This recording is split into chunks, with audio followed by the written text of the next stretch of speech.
Hi guys, Mike back again with another HMS Victory update.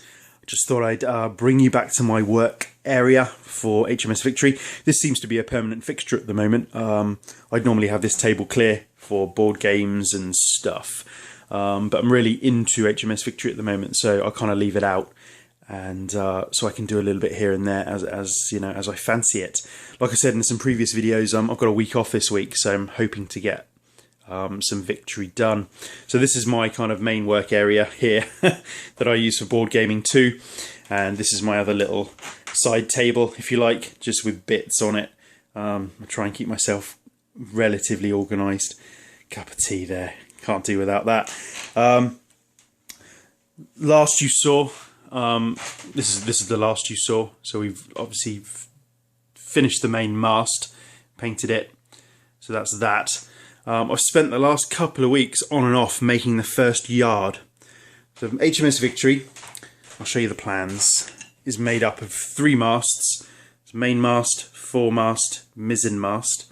And then on each of those masts, you will see, here we go, here's a picture. This is a picture of the foremast, because I'm working on the foremast at the moment.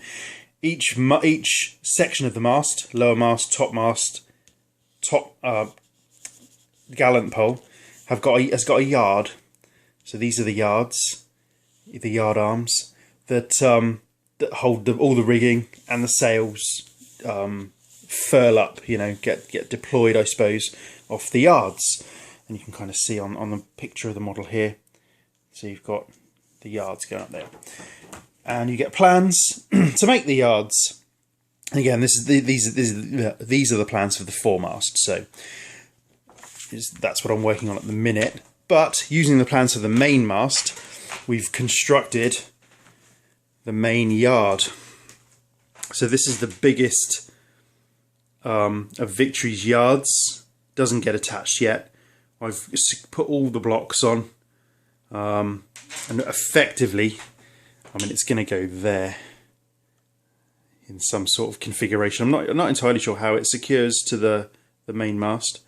So basically we need to make 9 of these. Ultimately there's going to be 3. So there'll be 1 here, 1 here, and 1 up here somewhere.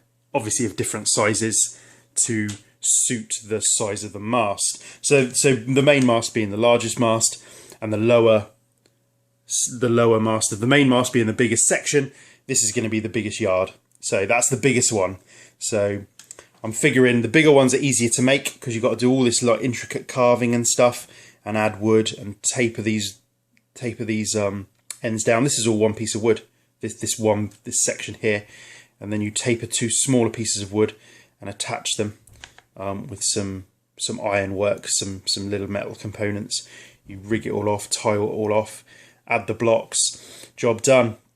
There is an option in the magazine that you only basically need to add the blocks that have got stars next to them, or it might well be the other way around. Yes, yeah, no, that's what you do. You add the blocks that have got stars next to them. You have to add those, it says, but all of these ones here are optional. If you're not going to put the mast, if you're not going to put the sails on, you don't need to add those extra blocks, because those extra blocks are going to be used to put the sails on effectively. And I don't know what I'm going to do yet, so I'm getting used to adding blocks and rigging blocks now. It's sort of quite quick now for me, so I'm going to add them anyway, just in case I want to. So we'll see what happens there. So that's it. So that's main mast done, main yard done. I mean, this is not attached for issues and issues down the line. I'm not really sure where to keep that, so I don't want to break it. So that's that. And then we've started on the forward mast. So we've got the plans for the forward mast, and basically, like I said, it's exactly the same make as the main mast. I mean, these are the plans for the foremast, which look extremely similar to the plans for the main mast. When you get to issue 68, the instructions are what's the word? Sparse, to say the least. But it does say to refer back to issue 62, where we made the main mast, for further instructions about how to carve things. But I mean, once you've done one, in fairness, it's pretty quick to do the next. And there we go. I mean, you'll see, I mean, this is exactly the same virtually with the mast caps and adding these sections here. All pretty good. So I've started to mark off the foremast. Again, this is another 10mm dowel. The main mast is 10mm dowel as well. So I've started to mark these off, and my next job is at the top of the mast to make this round section here, down to this pencil mark. I have to make this section square. So on the plans, we have to make this section square, and then the top 5mm of the mast, of the lower mast, we need to carve in a smaller square, which fits ultimately the fighting top. And we know about fighting tops. We're not calling them crow's nests, we're calling them fighting tops. This is the fighting top that I've made for the forward mast. Again, exactly the same as the fighting top for the main mast, but just a little bit smaller. This one I made really, I'm really pleased with this one. That one for the main mast that took ages. It was a real chore. This took, I don't know, probably about half a day on and off, really. But just because you've got to carve all these internal bits and stuff and waiting for glue to dry and doing all the blocks on the bottom. So really pleased with the way this one turned out. I'm happy with that. Those of you keen-eyed among you will notice that there's some paint missing there, but there's the mast is going to go up through that hole anyway, so that's fine. So we're just leaving it there for now. Although it is dry now, to be fair, so we can leave it there. So they're my little components now that I'm building up, and we've got to make them the forward mast. So that's my next job. All my components here. Again, I mean, it is organised chaos, I suppose, on my workbench here. But yeah, really enjoying it. I had a question actually about the colour of the Victory. There's a chap who's commented on, I can't remember your name, sorry. I want to call you Shane. If it's not Shane, I apologise. He's making a version of HMS Victory, a different, not a D'Agostini one, but a different make. And I was wondering about the colour of the yellow, basically. I mean, the black is fine. Black's black, and we no bother with that one. And just for your information, all I'm using is this. I'm just using the Vallejo, my airbrush surface primer. It's got a really high pigment. It is slightly rubberized as well. So I just paint this on. I just use my brushes and paint anything that's going to be black. I just paint this on, and I don't do any top coats. I might do 2 or 3 coats of this, and it goes on really, really nicely. And that's all I'm doing for the black. The yellow, on the other hand, is a different story. You are right. It is a challenge to be historically accurate, I think. I mean, I'm happy with the yellows that I'm doing. I mean, they look darker on camera than they do in real life, to be fair. I mean, it does say yellow ochre, and you can get official paints from the D'Agostini website. You can buy the paints. There's a paint set, I think it's 25 quid. Whether you get enough paint, whether you get enough yellow paint to be historically accurate, I'm not entirely sure. I went to visit HMS Victory last week, funnily enough, and I took some pictures. I took lots of pictures. So I'm going to do a little picture reel at the end of this video to show you the hull, because they've again now, back in the old Trafalgar, we sort of think Trafalgar colours. Where are we? We're not going to be able to find a picture of HMS Victory. Oh, there we go. So we got there. I mean that's a picture from I don't know when. So there's the yellow of the mast, you know, offset against the yellow of my mast. So it's difficult to say. I mean, my mast is probably, who knows, eh? Maybe it's a little bit dark. I'm not entirely sure.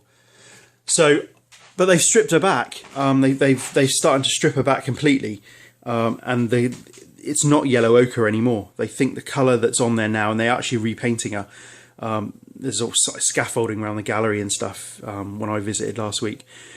They think the colour that's on there now, or that they're repainting, is the original colour, which is not yellow at all. So I'm going to put some pictures up. Let me know what you think.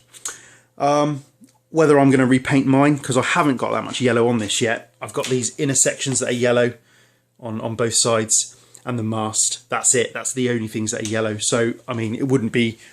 There we go. Nothing on the other side. It wouldn't be a chore to repaint the thing. Although I have painted yellow under there, and I would never be able to get into there again. So we'll see. I'm not sure. Anyway, this video is nearly 10 minutes. I'm going to put some of those pictures up of my visit to HMS Victory last week.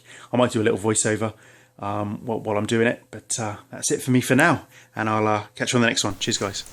This is a whistle-stop tour of the pictures I took while I was at HMS Victory. It was a pretty nice day actually, really good, really enjoyed the visit. And as you can see from the pictures, the yellow is I'm not sure, to be fair. I mean, yeah, it's some of it's very yellow, but I mean, as you can see on the hull there, that it's more of it's a really light yellow. They said maybe it was kind of a lemony colour, but it's not really lemony. I wouldn't have said anyway. So yeah, I mean that's what it looks like. That's what it looked like a week ago. So interesting to see. So I'm not really sure what I'm going to do with the paint scheme of my Victory, but really worth a visit. It's was a guided tour, in fairness. Certain times of the year do a guided tour, and other times at other parts of the year you can just have free reign and just wander around the ship. So I'd like to go back and have a wander around, and take some proper pictures and stuff, and you know, clearly no flash photography, so it's a bit difficult to get some of the interior shots, but yeah, really interesting day, and like I say, the guided tour was really good.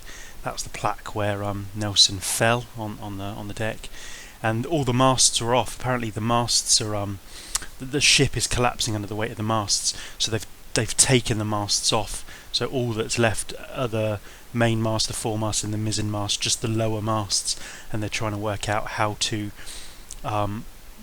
make some sort of fiberglass mast to stop the boat, or the ship, sorry, collapsing under the weight of itself. So that previous picture was is one of the cannons that was actually on the ship at the Battle of Trafalgar. So most of them are fiberglass models, but there's one there that was that was there firing shot at the enemy at the Battle of Trafalgar. So that was cool. There we go. There's the scaffold and stuff on the back of the gallery. So. And a good thing about it, it's down at Portsmouth Historic Dockyards, and if you buy a ticket, the ticket's good for a year. So I mean, I bought an all attractions ticket for the family, because there's loads down there, absolutely loads down there, and from the date you buy it, you can go back and visit. So that's my daughter standing on anchor. You can go back and visit as many times as you like within that year. So well worth it. And there's another cannon. Sorry. Gun. They're not cannons, they're guns. Yeah, cannons are on land and guns are on gun ships. So there we go. That's it for me for now, and catch you on the next one. Cheers, guys.